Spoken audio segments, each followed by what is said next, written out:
off and you got behind the cover up. Member decapitated. It's probably because you're trying to hide something and make sure certain details don't come out.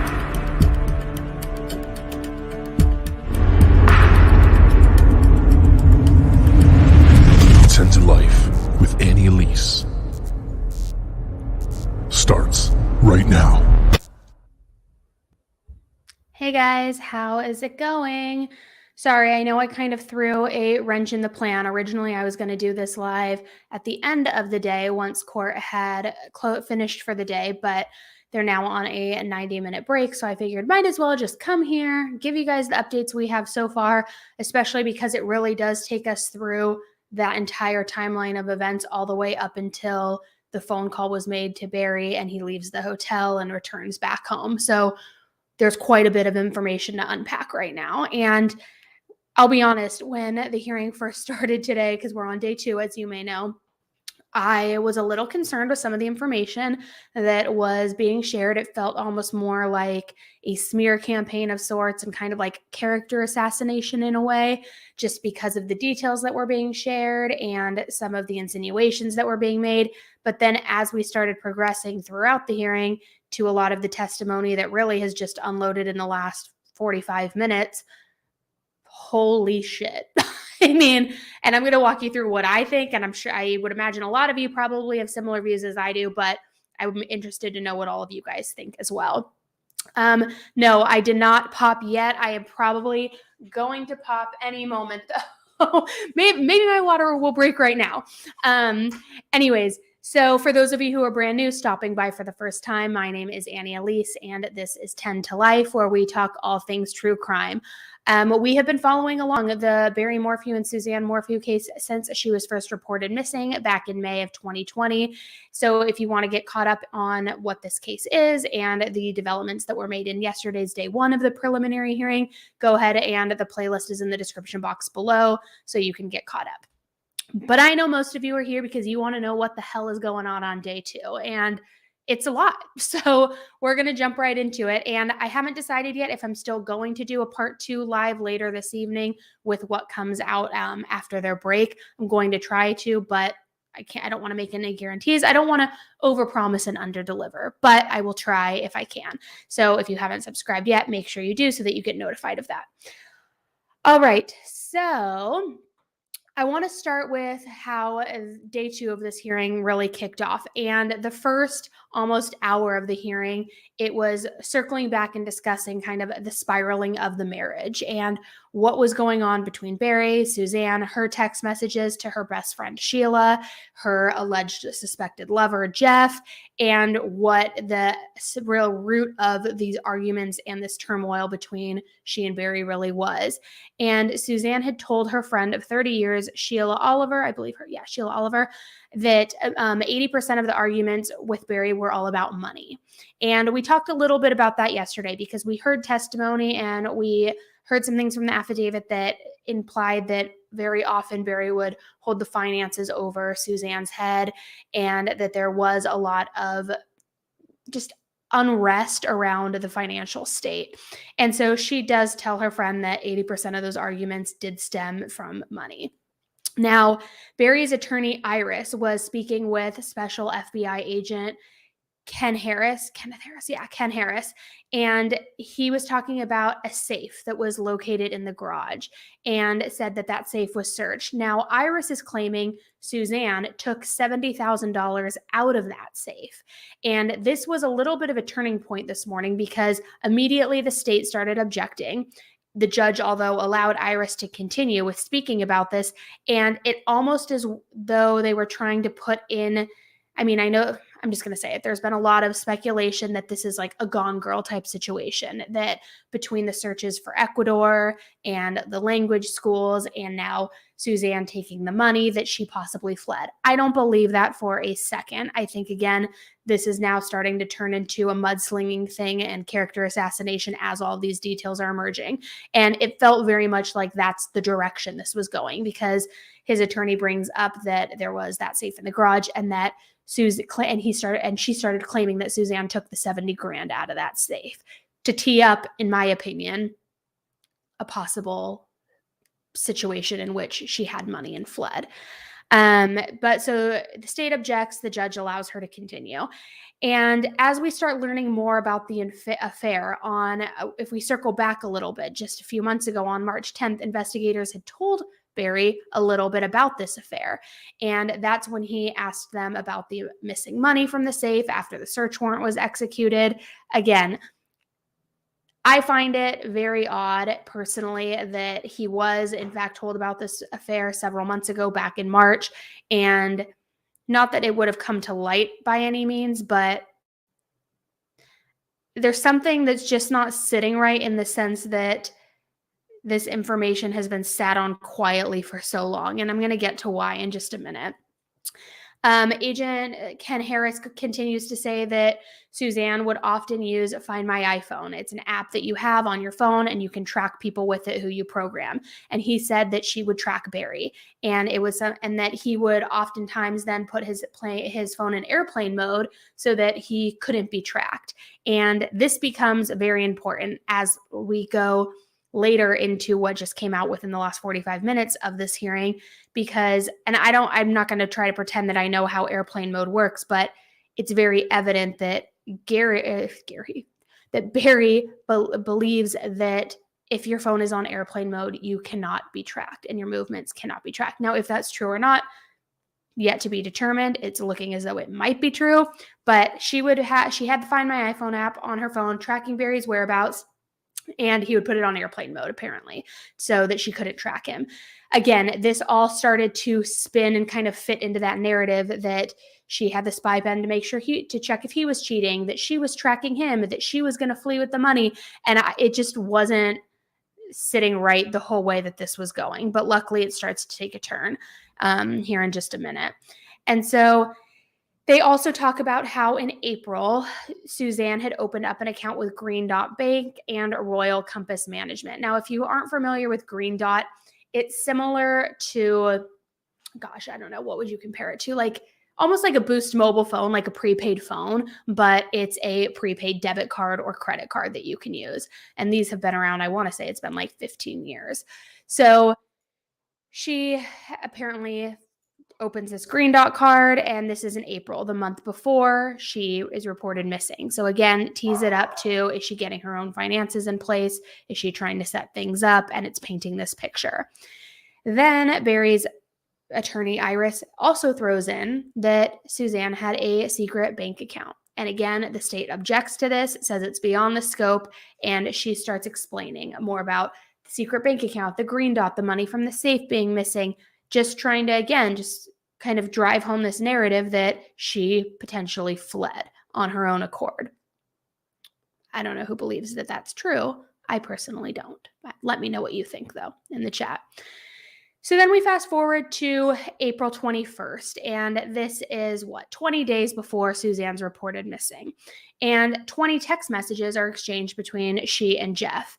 And the text messages on the morning of April 21st say, I want to be with you. I can only be me when I'm with you. I love you and I need you. And we talked a little bit yesterday in the recap video about how their relationship was intensifying, how they spoke of marriage and loving each other. Yet we do know that Jeff was in fact married and had 6 children at the time. Is he still married? Is a little unclear to me. If you know, let me know in the chat. Now, FBI agent Ken Harris describes Jeff as the complete opposite of Barry. He says that Jeff was very complimentary to Suzanne, that he wanted to help support Suzanne get out on her own and get out of this situation. Basically everything that Barry was not, because we know Barry was rumored to have alleged holding finances over her head, the girls over her head, pinning her in that room when he had the gun to his own head. I mean, definitely a stark difference as to what his character has alleged to be. Attorney Iris, Barry's attorney, was then speaking about an interview that she had with Barry and investigators back in January. And she claims that Suzanne said on the spy pen that, again, 80% of those arguments with Barry were about money. Now, I know this pen is voice activated, and so I'm curious as to know, originally the placement we had heard was supposed to be in Barry's truck. I'm curious to know if it was ever carried on her person, because we also know they found it in the closet when they finally recovered it. So I want to know where it picked up all of these conversations. We also heard that 11 of the recordings have been deleted, and they were only, I believe, able to recover 2 of those so far. And I wonder what was on those recordings. The Iris continues to bring up an argument that allegedly happened on May 6th, just a few days before Suzanne was reported missing. And Barry had said on that recording, "I'm not having an affair. I would never cheat on you." Up until this point, I would say, is where that kind of narrative, for me at least, was shifting, where he was coming across as the loving, doting husband. And again, I'm not to say he's not. It hasn't been proved yet otherwise, but she's trying to spy on him. She has the Find My iPhone software on there. She's having the affair, all of these things. And the only testimony that we're really having against Barry is what she's confided to Sheila, at her best friend, and saying that they fight over money, that he's controlling, all of these things. Yet what we're hearing on audio from a spy pen is him basically reassuring Suzanne, "I would never cheat on you. I'm not having an affair. I love you." And this is 4 days before she was reported missing. I do think, and this is just my personal belief, but let me know what you guys think. I do think that there was an element of control in that marriage. And I think that although he may have not been having an affair, and although he may have in fact been holding these things over her head, whatever her plan was to, I think that it leads us into what the motive was. And I'm going to explain that here right now in just a second as we get there. So Iris, Barry's attorney, asked Ken if about Suzanne and Barry's marriage not being perfect. And it was said that Barry was a workaholic. He wasn't home enough. But he never heard that Barry was actually physically abusive. And we haven't really heard too many accounts of actual DV happening in the marriage that have been proven. There's been speculation, but absolutely nothing has been proven at this point.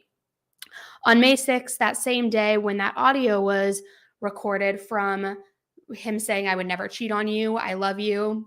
I'm absolutely not having an affair," there was a text message from Suzanne to Barry that said, "I'm done. I could care less about what you've been up to for years. We need to figure this out civilly." Barry had deleted that message, but investigators ended up finding it. And again, there's no proof yet at this point that Barry was having an affair at any point in time. So I'm wondering if this was her way of using it almost as a crutch to get out of the marriage, because we know she wanted out. She was researching how to get out. She was in love with Jeff. She wanted to marry Jeff. So was she saying, "I don't care about if it was in the past. I know you've been up to it for years. We just need to figure out how to get out," almost using that as an excuse to get out rather than just coming forward and saying, "I'm unhappy. I'm leaving."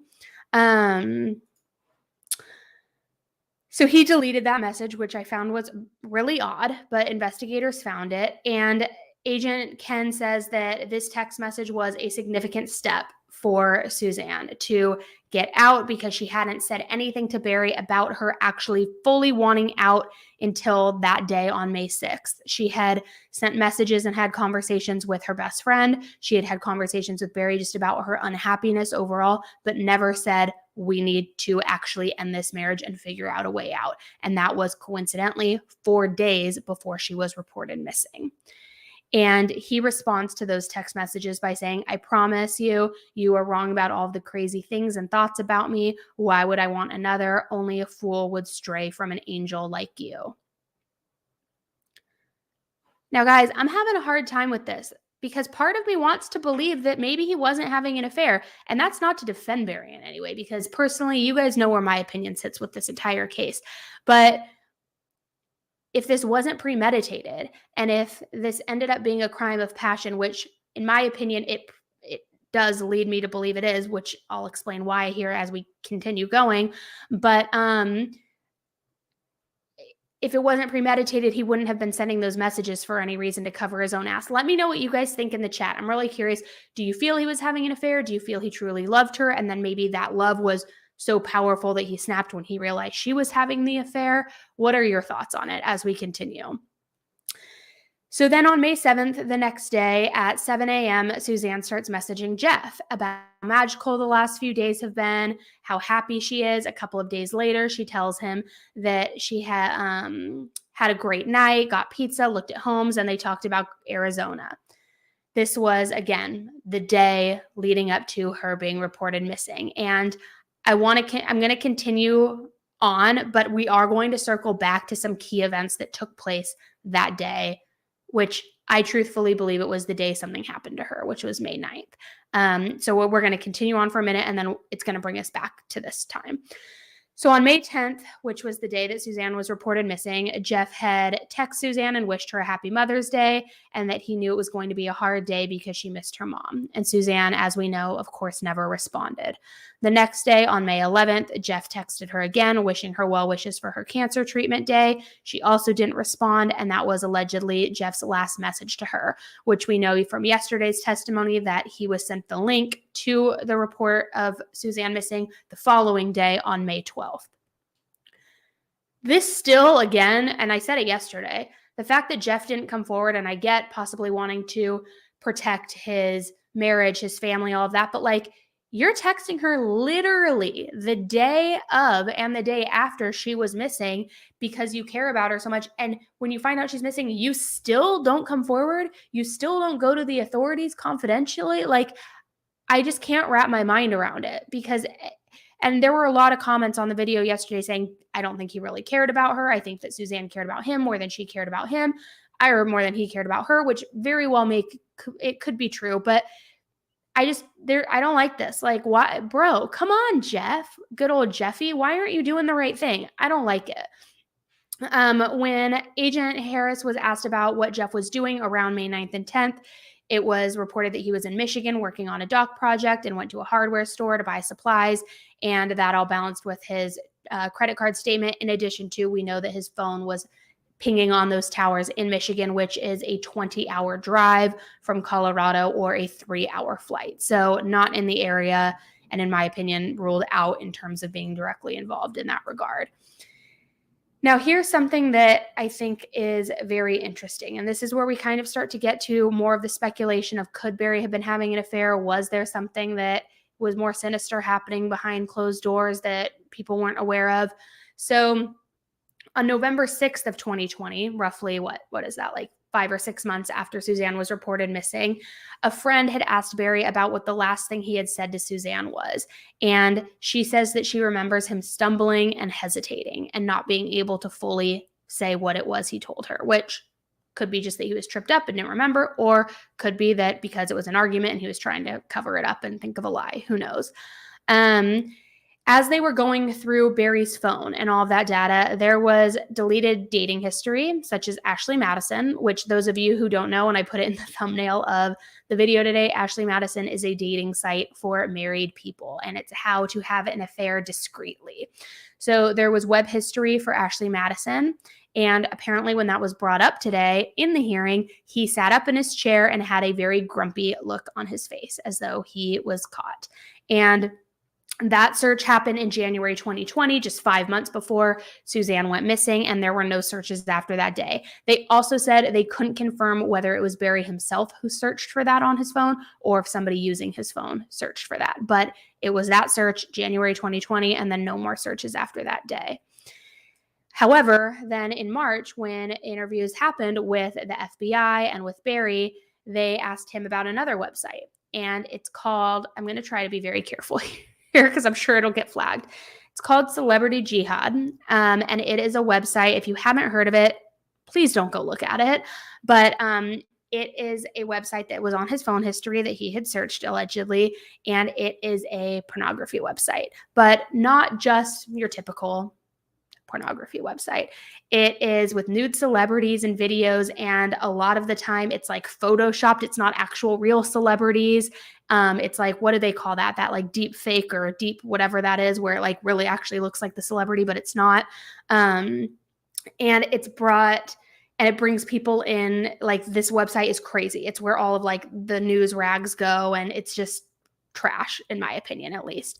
And so when they brought this up and said this was in his search history, he not only had that grumpy look, but he crossed his arms like he was pretty pissed that this was out there now. And again, deep fakes. Thank you, Margaret. That's what it's called, deep fakes, where it really truly does look like the celebrity, and it's not. And sometimes they do have real ones like, Paris Hilton or Kim Kardashian or whatever, but the majority of the time it's fake. So I've been told.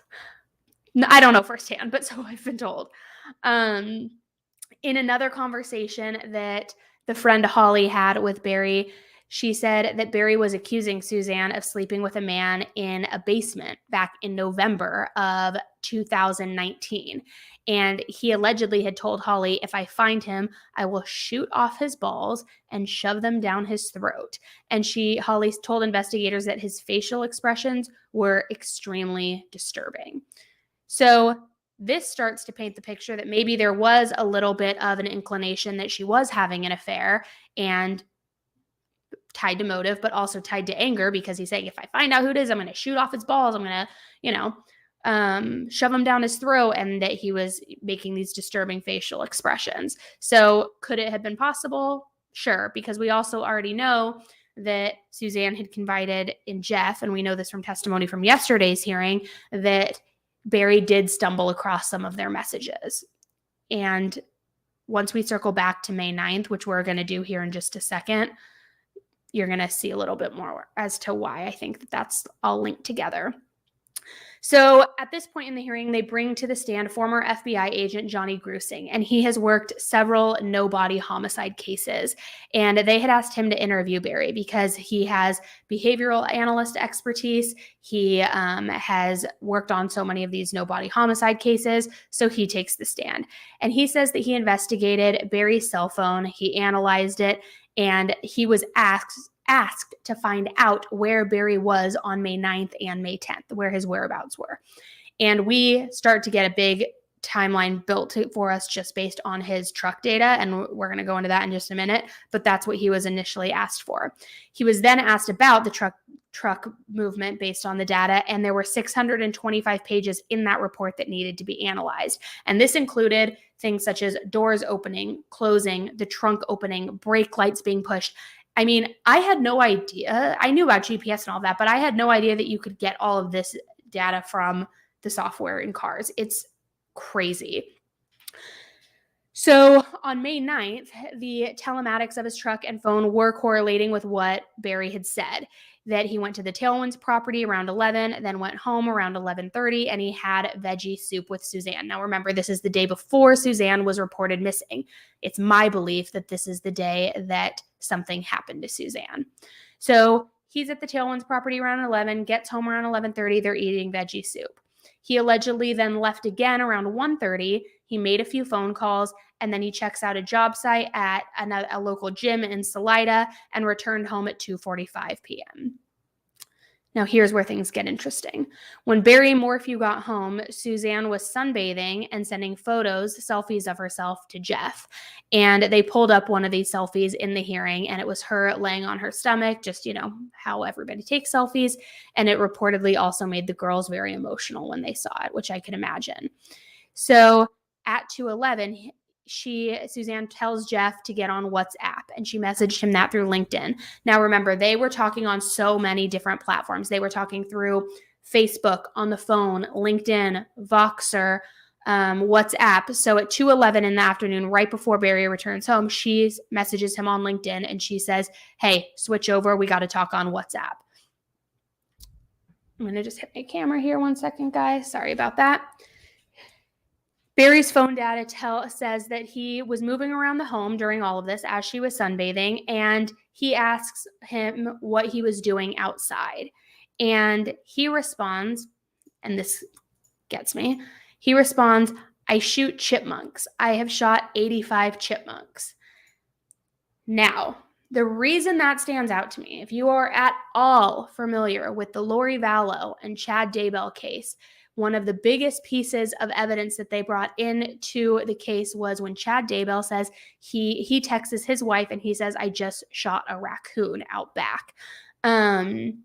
So when I first heard this, That's immediately where my mind went is, okay, is the chipmunk really a cover for Suzanne, just like the raccoon was a cover for Tylee and the kids? Like, I just started to think that was a very weird statement, especially to say I've shot 85 chipmunks. Like, good for you, Barry. Great. Good.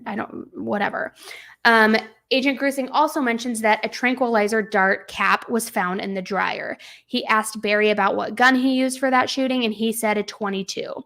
Barry's phone was turned onto airplane mode, and his truck didn't move from that 2:44 period when he first got home until 4:44 p.m. So 2 hours. Now, we're going to get to another piece of why that dart gun is important in a little bit when we circle back to the movements of those days with the truck data, but very, very interesting. Sorry, guys, I know I'm trying to monitor the chat, but I'm going back and forth between tabs, so it's hard for me to follow, but I promise I'll circle back. And for those of you, I saw some super stickers and super chats come through. Thank you. I appreciate it. I will go back and make sure I pull those up on the screen. So his phone is on airplane mode. He doesn't move his truck from 2:44 to 4:45 p.m. At 4:44, his truck door opens and closes. At 9:25 p.m., the gear shift goes from park to reverse and moves backwards in the driveway 95 feet at the Morphew home off Puma Path. At 10:17 on May 9th, his phone is taken off airplane mode, and it was at the house. At 3:25 a.m., several hours later, Barry's truck doors were open and closed again. The phone moved toward where the bike was found, according to the agent. Now, this is really interesting because Barry's phone appears to make a straight line to where the 225 intersects with 50, close to where Suzanne's bike was recovered. And they can't say that this is where his exact phone was moving, that he was with it, but it does seem very interesting, especially because, remember, when we first heard about how Suzanne had Find My iPhone on his phone to track his whereabouts and to see what he was up to, he would often turn airplane mode on to not be tracked. So the fact that he's turning airplane mode on and off the evening in which Suzanne is suspected to have disappeared is very telling, in my opinion. It's because he doesn't want his whereabouts tracked. I mean, obviously, hello. I mean, that's just my opinion, but like, come on, the writing is on the wall. Why else are you taking your phone off and on airplane mode in the middle of the night? It makes absolutely no sense. So they see that straight line, his phone makes that straight line to where the highway intersects and where the bike was recovered. At 4:31 a.m. on May 10th, and this is the day that Suzanne, again, was reported missing, Barry's phone went into airplane mode again. His phone came back online as he headed towards Broomsfield, Colorado. Around 5:37 a.m. is when he started heading towards Buena Vista. It's my belief that within these hours, when the airplane mode was going on and off, is when he was executing his plot or his plan. And then I think when he gets to the hotel, which we're going to get to in a minute here, as we start seeing what the timestamps were and what his activity was that day, I think that was where the cover-up starts happening. So he starts heading to Broomsfield, Colorado, and at 5:37 a.m., he's heading towards Buena Vista. Then he texts his mother that morning and says, Happy Mother's Day, before texting Suzanne at 6:10 a.m. with "You up, Happy Mother's Day, I love you," which we have heard in previous testimony in the past. At 8:10 a.m., he stopped at a bus stop in Broomsfield off Highway 36. Now, what's interesting about this little detour stop at the bus stop is it was a trash run. And this is, I don't know if any of you have followed the Jennifer Dulos case out of Connecticut, but this very much aligns with what her estranged husband Fotis had done at the time, making all of these different pit stops along the way to throw away garbage and dispose things in different locations, in my opinion, to destroy evidence. So this is the first one. He stops at that bus stop and he disposes of trash. So he opens the truck passenger and driver's door, and according to data, it took him only 2 minutes to throw something away it was just a few feet away from his truck. The state had pulled up a Google image of the bus stop in Broomsfield to show that location. Then when Barry first arrives at the hotel, he goes on another trash run. So he's now, which if you're just trying to throw away trash, regardless what it is, whether it's food, whatever is in your car, you're not making stops along the way. If you're going to a hotel for a job site or for whatever it is, you're going to get there and you're going to take all the trash out and you're going to throw it away. There's no need to stop along the way, in my opinion, at least. So he gets to the hotel and he does his second trash run. And he says that he doesn't remember what he threw away. And there's unfortunately no video to be collected for that particular trash run on the south side of the hotel. So at 8:25 a.m., he walks into the hotel and went to his room and checked in at 8:38 a.m. It looks as though through video that Barry had something in his hand, something small, and Agent Grusing said he couldn't tell what it exactly was. However, Barry's next move was carrying multiple items to his room, including hiking boots, a teal-covered piece of clothing, a darker black piece of clothing, and a light blue bag. At 8:41, Barry texts Suzanne that he made it to Broomsfield, but he didn't call her. He just sent her the text. Now, at that point, too, and I get it, every married couple is different, but he had already texted at 6 a.m. saying, hey, are you up? Happy Mother's Day. He gets there. He's like, hey, I'm here. I made it. Like, if you hadn't heard from her already, would you have called to make sure that she's up and that everything's okay? Maybe not, but I found that a little bit strange. So at that point now, it's 8:41 a.m. And this is where, for me, this was like the big piece of the testimony that came out in the last hour of the hearing that if I had any doubt in my mind, for me, it seals the deal. So he stays in his room for an hour. He's not wearing a long sleeve shirt. He's wearing a black V-neck t-shirt. He has a trash bag and those hiking boots that he brought in. Now, Barry said that there were holes in the boots, but that the laces were good. So his plan was he wanted to take them to the room, remove the laces, and then trash the boots.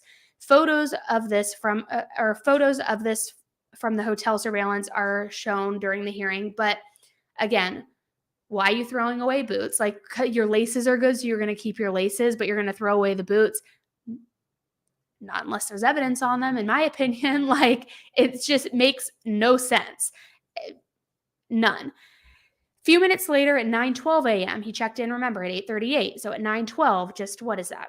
40 minutes later, he goes on a third trash run. He leaves the hotel and goes up and around the work site. He never parks, but he goes to the McDonald's in Broomsfield. He throws items away here at this McDonald's. He is seen pushing trash down into the trash can with both hands, according to surveillance videos. Going back to the Jennifer Dulos case, you are scattering evidence. You've got the bus stop, you've got the hotel, now you've got this McDonald's. Why are you throwing trash away at all of these different locations? And something that wasn't mentioned in the hearing, but I would be really curious to know, did he go inside the McDonald's? Did he buy anything to eat? Is there a receipt for that or anything on his credit card statement? Or did he truly just go to this McDonald's because it was another location in which he could dispose of potential evidence? That's my opinion. But as though that's not enough, we have 2 more trash runs coming up, guys. So Agent Grusing had asked Barry what he threw away at the McDonald's. He again says that he can't remember. But then his tracking, he went to a car wash and to a Men's Warehouse parking lot. Now, why are you going to a McDonald's, to a car wash, to a Men's Warehouse parking lot if you're there to visit a job site and to work? Which, remember, before this, that was the story all along, that he went to prepare this job site. He got the call. He was caught off guard. He left. He had his 2 workers come, finish the job site. Why are you doing everything but going to the job site? Which he does go to the job site, and we're going to get to that in just a second, for 11 minutes only. So hang on, because we're about there. So he spent most of his time at the Men's Warehouse parking lot. It was about 40 minutes, and this is trash run number 4. His truck opens and closes, and this is again in Broomsfield, but one more location to add to the list for disposing of trash. Then FBI has video of Barry that he had thrown away that tranquilizer material. Now, remember, they found that cap for the tranquilizer in the dryer. So the only thing that he would tell investigators is that he threw it away. There isn't a lot of detail around this, but I'm going to give you my opinion. So take it however you want. I think that before he did something to Suzanne, he used one of those tranquilizing darts or whatever it was on her to subdue her. And that's why they found the cap. And then that's why now he's going to this men's warehouse in Broomsfield to throw it away because it's a piece of evidence. If it wasn't a key piece of evidence directly tied back to Suzanne, why would he need to go to such lengths to discard it where the dart cap was already at home? Why wouldn't everything just be together? And again, we still are waiting on a lot more information about what the details of this tranquilizer were. I'm assuming it's a dart pen. I think I read that somewhere. But anyways, it's still shady in the fact that you're going to these lengths to dispose of it, which makes me believe that it is absolutely evidence that is tied to her disappearance. So Barry returns back to the hotel and he has his large notebook with papers that are super messy, which we heard about this when they went into the hotel. And, what was it? Like the insurance paperwork and all of that stuff. And then he left the hotel again 20 minutes later with the notebook in hand, and the papers were nice and neat. He also had changed clothes and changed shirts and put on a gray t-shirt. And the more I'm thinking about this too, and the details haven't come out yet, because I know that originally we had heard about how like the room smelled like chlorine, there were wet towels, there was suspected bleach that was used. I'm guessing we're going to get to that later today in the back half of the hearing, but we haven't gotten to that yet. So at that point, Gary goes to the Broomsfield wall and he did 11 to 15 minutes of work. He removed blocks from the retaining wall, and this job was for Garrett Construction. The company told Agent Grusing that the job would need a bobcat, but he wasn't there to work. In my opinion, I don't think he was there to work. He was there to destroy evidence because he only went to this job site for 11 to 15 minutes. You're doing everything else around town except doing what you went there to do. Because even though this is early on in the day, after that, he returns back to his hotel and he sits in his room and doesn't leave for 5 hours, from 12 to 5. He doesn't leave his hotel room. So I think it's, again, and it's just my opinion, I believe that he wasn't there to work. He was there to destroy evidence and potentially create his own alibi. That's my personal belief. At 12:06 p.m., Barry calls his daughter Mallory, and at 3:30, he texts Suzanne to call him. And at 5:15, he gets that call from Mr. Ritter. So really quickly, though, to circle back to the afternoon, at 12:27 p.m., Barry was seen on hotel surveillance moving 2 bags to a dumpster. 2 bags. Throwing away a bag that you can see a camo coat and a tree container. Now, I don't know what a tree container is. So if you know, throw that in the chat. But 2 bags into a dumpster. Why are you throwing away so much trash when you're going to a job? When you're going to a job site and you haven't even done any work on that job site to where you could possibly even have trash to throw away, why are you throwing away so much trash? And why are you throwing it away in so many different locations? And how do you not remember what you threw away? If it was so important to stop and throw things away, how do you not remember when investigators ask you what it was that you threw away? How do you not remember the details? Right? It blows my mind. He is then seen walking with his hands in his pockets with his head down as he walks away from the dumpster. My opinion with that is he probably didn't want to be caught on camera, but that's just me speculating. At 12:42 p.m. until 5:55 p.m., as I mentioned, he does not leave his hotel room in Broomsfield. Now, this doesn't match the statements that he gave investigators early in May. Remember, he said he had been working at that wall at the job site, and he wasn't. He was in his hotel room for 5 hours doing what he later says, watching the news and a basketball game. So again, this just strengthens my belief that he was there for an alibi and to destroy evidence, and that this was calculated. And because he didn't leave his room from 12 to almost 6, 12:45 to almost 6, I should say, the story of like, could he have gone to the pool and that's what the chlorine was? Could this, I imagine the cleanup had to have happened earlier on, and as he was making all of these little dumpster runs. That's just what I would say.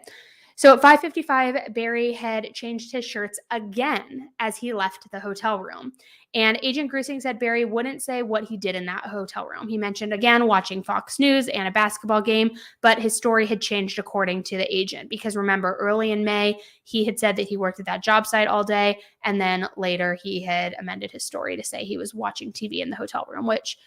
You're a big slacker, Barry, if you're there for a job site and you're just watching TV for 5 or 6 hours in your hotel room after going on a bunch of pit stops to throw things away. So after 6 p.m., Barry takes multiple trips in and out of the hotel entrance, bringing in the tools, which we know he was bringing everything in to set up for his 2 workers that were supposed to come and complete the work at the job site.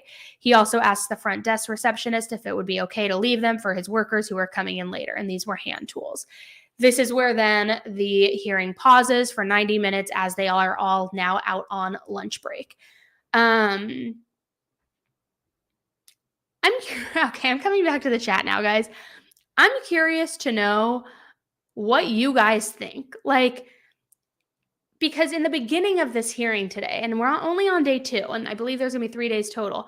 In the beginning of this, it really felt as though, again, character assassination, possibly, but that based on his text message history to Suzanne, reassuring her that he wasn't having an affair, that he loves her, all of these things, and she was the one having the affair. She was the one looking to leave, possibly took money out of the safe. Like, there was a lot of reasonable doubt happening there, personally, at least for me when I was looking at it. But now as we get to his actual forensic movements and what his activity was, like, the writing is on the wall for me at least. But let me know what you guys think, because, and so often they say it's oftentimes not the crime itself, it's the cover-up in which people get caught. And I think that is very much what is happening here. The cover-up, to me, appears to be extremely sloppy. And I get it. There still is no body recovered as of now, but he's turning his phone on airplane mode in the middle of the night a bunch of times. He's making all these trash runs. He's changing his clothes multiple times in one afternoon while he's at a job site. And also, why are you changing your clothes so many times if you're just sitting in the room watching a basketball game, Barry? Like, doesn't make any sense to me. You're also disposing of your hiking boots. Why? But you want to keep the laces. Like, there's a justification and a reason for everything, but you can't explain it away because it makes no sense, because there isn't any logic to it. What do you guys think? Unless I'm crazy and you guys think that this is all circumstantial and coincidental and you still think that, whatever you think, that this is Gone Girl.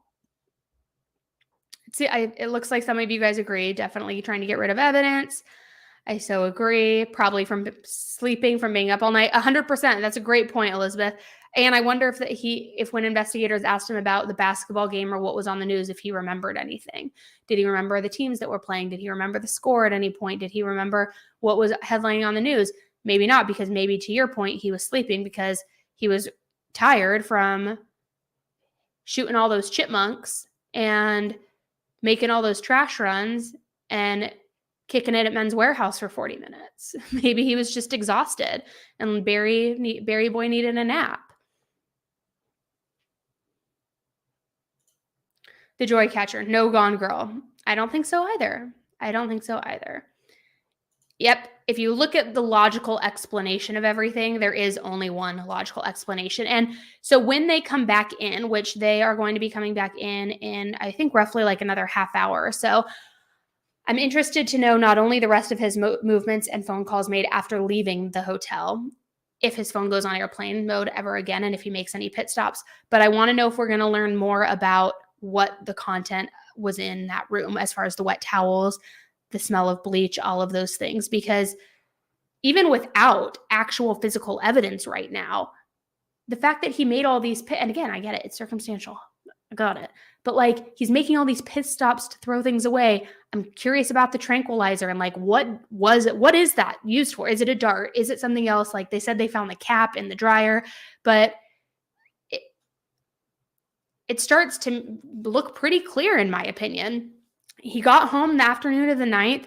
Suzanne was sunbathing, sending selfies to Jeff, said, we got to talk somewhere else, because who knows if Barry caught her doing that. Then remember, they had that perfect date night that evening, allegedly, according to Barry.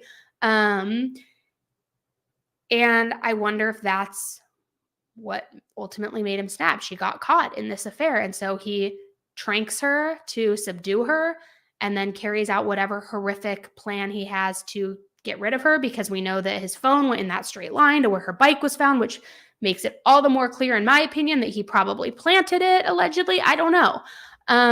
What do you guys think? As I mentioned, I'm going to try after the back half of this hearing to come back on here and jump on and do another quick live just to give you the updates that we learned from when they're back in the courtroom. I'm going to try my best. I think I'll be able to do it. So if you want to make sure that you get updated, if I do go live, make sure you subscribe if you haven't done so already. And as we go into day 3 tomorrow, I will also compile those updates and deliver those to you. But please, in the chat or in the comments below, I want to know what you guys think and what you make of all this. What do you make of his crazy, silly alibis? What do you make of his 5 trash runs? 5 trash runs, guys. Like, I don't know. It's too much. It's too much. Lynn, yes, I showed my belly earlier today, but I will show it one more time. We are in the home stretch, guys. We've got a couple weeks to go and baby will be here. So bear with me. I'm trying to do it all. I'm trying to come on here and give you the news as quickly as I can while managing work and a toddler and this alien twisting around inside me. All right, guys. Thanks so much for tuning in with me for the updates today. I'll get back to you later today with part 2 of the updates. Don't forget, subscribe if you haven't done so already, and hit that like button on your way out. It helps the channel. It helps everything. And I will see you guys soon. Stay safe. Bye.